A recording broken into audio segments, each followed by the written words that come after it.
News alert. Georgia will be the home to the largest ICE detention center.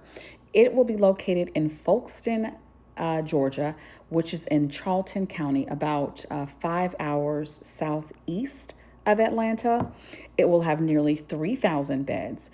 And they project that this group, called the GEO Group, remember that name because I'm going to come to it a little bit later, has a ICE contract for $47 million. It's going to be a 3,000 bed, making it the largest in the country. It's supposed to bring 400 jobs and bring in 600,000 a year in utility revenue. So let's go back to the GEO Group. The GEO Group is a private corporation. So this will be a private firm. So they're going to get all them coins. And the czar that was appointed by the wannabe Donald Duck, a Cheeto-looking dictator, Mr. Tom Homan, used to be a consultant for the GEO Group before joining the Trump administration. I'm going to let that sit there. Is that a conflict of interest or what? So we got the largest ICE detention center going to be in Georgia. The border czar is a paid consultant by the GEO Group. And then the 287G program is starting to ramp back up. The 287G program was originally started back in 1996, where local sheriffs were to be or participate as ICE agents. A lot of counties, including the one that I live in Cobb, the sheriff during that time was actually the first sheriff's department that actually adopted the 287G and assisted with being ICE agents. Our Democratic sheriff, Sheriff Owens, who was elected in 2021, was like, oh, heck no, that is not happening. So he shut that down.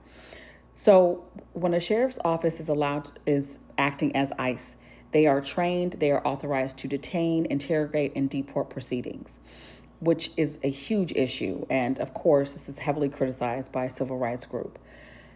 But now Kemp signed Georgia's law, HB 1105, which was signed into law in 2025, that now requires sheriffs to apply for the program, but doesn't force them yet. So all of the metropolitan sheriffs are like, oh, hell no, that is not happening.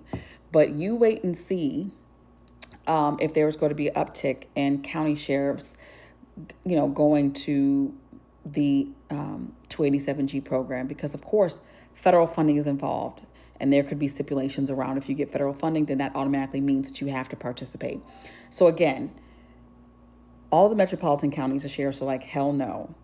I think in 2025, only 5 counties have signed up in Georgia. 24 counties are suspected to be signing up, and 2 more are waiting in the wings. HB 1105 was signed into law following the high-profile campus murder that occurred by someone that was not a U.S. citizen. I think he was deemed to be illegal. But again, I think he was deemed. I don't know that for certain. But Georgia ranks number 4 in the ICE ranks for states, with over 3,200 arrests in the first half of 2025. We're not even... Oh, this is unbelievable. So again, metropolitan counties have not joined 287G. So that means Fulton, Cobb, Gwinnett, Clayton, and DeKalb have not joined. And so our sheriffs, the ones in that county, are not ICE. So please note that they are not ICE. So they are holding the line, and some rural are as well. But I just want to make sure you guys were aware that, Georgia is going to be, the biggest, the baddest, being that they'll have the largest ICE detention center. But you got to follow the money trail. It's just interesting that the border czar is a paid consultant by the group, the private prison firm that is building this, and has a large contract of $47 million. So I'll keep you abreast and keep you with facts.